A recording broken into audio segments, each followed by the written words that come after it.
Hey there, Luke. I just kind of wanted to check on the status of both Buddy and Rashawn, and just if they're both out, how do you manage kind of starting lineup and rotations without them? Well, we have a game plan A and game plan B. So they are both feeling better today, and they'll go through their pregame workouts, and then we'll just, depending on what we get back from the trainers, we'll put that plan into effect. Game team. Yeah, sort of in that same vein, Luke. If they can't go, what is the plan? Can you give us a little bit of that? And is there? I mean, are you already considering lineup changes anyways and stuff like that?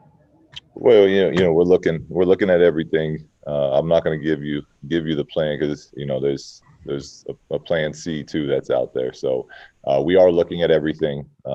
I just for me we've had some major slippage in the last game and a half, and it's unfortunately it's natural. You do nothing but play games, and you're a young team that's trying to build, and you don't get that practice time. There's going to be some slippage.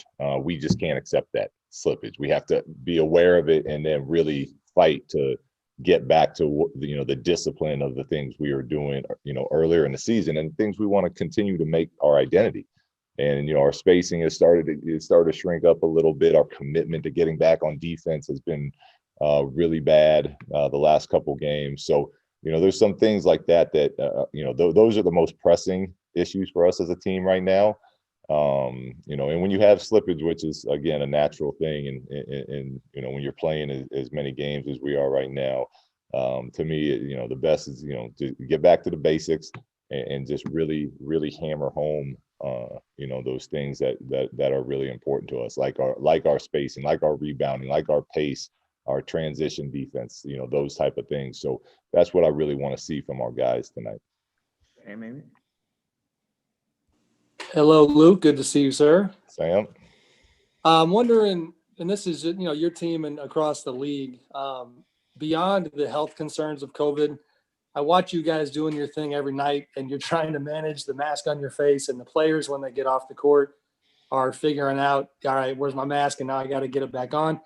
And I can't imagine how uncomfortable it is and how it might impact, just even the way that the processes are happening mentally for all of you as you try to do your jobs. Like, how uncomfortable has it been this year in this environment? Well, just from a coaching standpoint, the biggest challenge I have is the players can't hear you, or at least they tell you they can't hear you. Maybe they can, and they just choose to use the mask as a way to not do things. But our guys have been great with it, and it's an adjustment. We talk about it every day. It's you come into testing even on back-to-backs. You have an off day, the next day you're still coming in and getting tested. The protocols are changing as the season goes. And for me, it's not uncomfortable as much as it is just a communication issue with the players, which is why I'm working on keeping my mask up more. But it is, it takes. It's not easy in the heat of a competition. But I think the NBA is trying to do everything they can to make it as safe as possible. And so far I think our players have done a nice job with it. Thank you. Yeah. Hey, Luke, you mentioned the protocols changing kind of on the fly sometimes here, and obviously with games getting postponed, and there's a lot of chatter about how these protocols are working. What's just the overall confidence you and your team have, and just the comfortability of the protocols that are in place this far into it, as well as kind of seeing what's going on outside of your guys' bubble per se, no pun intended? Yeah. We have confidence in the NBA. But the problem is, with how contagious this thing is, and the numbers that just keep going up, is even if you do everything perfectly safe, there's just there's hundreds of thousands of people getting it every day. So again, we have all the confidence in the world in the NBA and what they're trying to accomplish to keep us going, and we want to keep going. We want to keep playing. But there's the reality of what's going on out there, and that's that there's going to be players and employees and coaches that that get it, and we're all in very close contact with each other. So obviously, the quicker we can find out and be able to separate, which is what the NBA is doing right now, the better chance we'll have.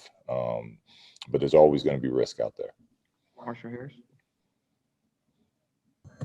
Hey, Luke, just kind of following up on that, just with everything that's going on with the game canceled today and the game canceled tomorrow. I'm just curious, as you've seen things transpire, what's the reaction as a coach? You see a Sixers team that had 7 available guys, and possibility, like if something happens on your team, you may only have like 7, 8 players. How much do you put that into your mind in terms of being able to adjust and roll with the punches?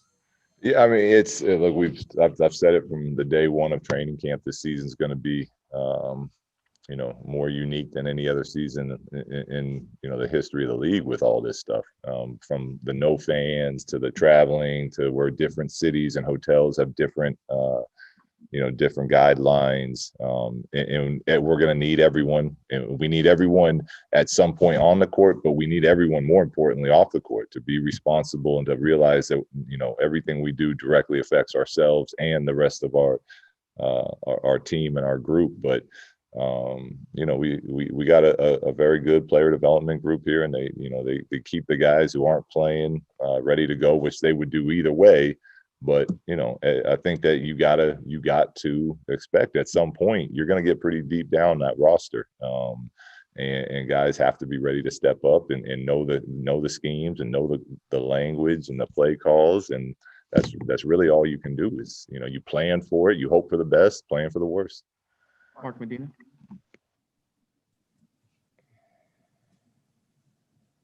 Mark, can you hear me? Oh, there you go. You're unmuted. Hey, Luke, Mark Medina here. Hope you're hanging in there. Given what you're just talking about, where would you stand on the idea of any proposal of expanding roster size or expanding the number of minimum players you would have to be able to participate in a game? Yeah, I mean, that's tricky, right? Because the easy answer is give us more players, give us more active players. But again, I think the NBA looks at it as the more people we put into this group, the more likely somebody's gonna get it, and then it starts spreading through the group. So I think they're trying to find whatever the perfect balance is. They just added another person to the travel party. They've given us more active bodies, 2-ways guys get more days this season, so they are doing a lot. I don't have a specific number for you what's best. But you got to always remember, the more people that join, the more likely somebody's gonna get it as we're traveling around and practicing and things like that. Jason Jones.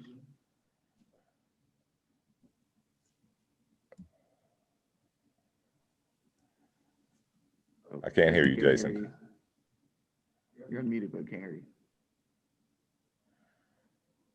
I'll come back to you. All right, go ahead, Tony Harvey. Yeah, Coach Walton. Well, it's about 90 minutes before tip-off, so let's hope that this game go on as planned, as hopefully it'll continue. But I did want to ask you about the Pacers' backcourt of Brogdon and Oladipo. I know it's been, these backcourt duels these last 3 games have been really tough. But I just wanted to get your commentary on what they do. I know you talked earlier the last game about consistency. What can the Kings do consistent, to contain these guys? Well, we got to keep them out of the paint to start. It starts in transition. That both of them are always in attack mode. They could be running a double pin away on one side, and they're looking to attack. As soon as the defender feels relaxed a little bit. So they're very good players. I think this is one of the more physical teams in the league. I mean, Sabonis and the way he can, the screens that him and Turner set, and what they get out of that makes them very difficult to defend. But yeah, like most nights, it starts with what kind of pressure are we going to put on their backcourt, and that's something we got to keep working on. It's never a one-man job; it's a 5-man job, but it's something we've struggled with so far in this season. Or just take a few more. Jason Jones, come back to you. Can you hear me now, Luke? Got you, Jason. All right. Thinking back to last season when you guys started off slow, you had the game, I think it was against Utah, where you used up all your timeouts just trying to keep things together. Is that a thing you predetermine, or do you kind of get a feel for the game and say, okay, we might be turning back down that route. I've got to, stop the bleeding as much as I can and then take the chance in the fourth quarter with my timeouts? I try not to predetermine it. To me, there's part of the learning of this game is being able to handle another team going on a run, stopping the momentum and getting what we need, right? So we as a group have to learn how to do that. It can't just be from timeouts all the time. When the team is really struggling, then I'll be a little more aggressive with my timeouts. If we put together some bad games in a row, I'll start to get a little more aggressive with my timeouts. But for the most part, I like the guys going through that experience. There's 5 guys on the court, and if another team is on a run, we have to figure out, on the fly, how to change momentum back to our favor. And, going through the experience of doing those type of things is the best way to learn that. Jason Anderson. Hey, Luke. Whiteside was pretty direct the other night in talking about how he's challenged Marvin to kind of take things personally when teams are going at him on the defensive end. I know, how much of what Marvin needs to learn and get to come is just going to come with the experience, and what is there he can do now physically to kind of take steps in that direction while he's gaining that experience? Yeah, I think a lot of it will come with experience for him, and it'll come with you got to remember Marvin's one of those guys that missed all of training camp, and when you get this stuff, you can't really work out. So as he naturally puts on more weight as he gets older and spends consistent time in the weight room, I think that'll help with some of the defensive stuff and some of the offensive stuff. Or even last night, I thought he had a lot of good looks. Things that we see for him doing down the future, as far as it's a quick swing and a big man sitting in the paint. We want him attacking. He's a good, big left-handed skill. But right now he gets hit and we're not finishing a lot of those. So, some of that is experience. Some of that will come with natural strength that comes on as you get, older. And some of it just, it comes with the understanding of the game and angles and all those type of things. 2 more follow-ups, Coach. Katie.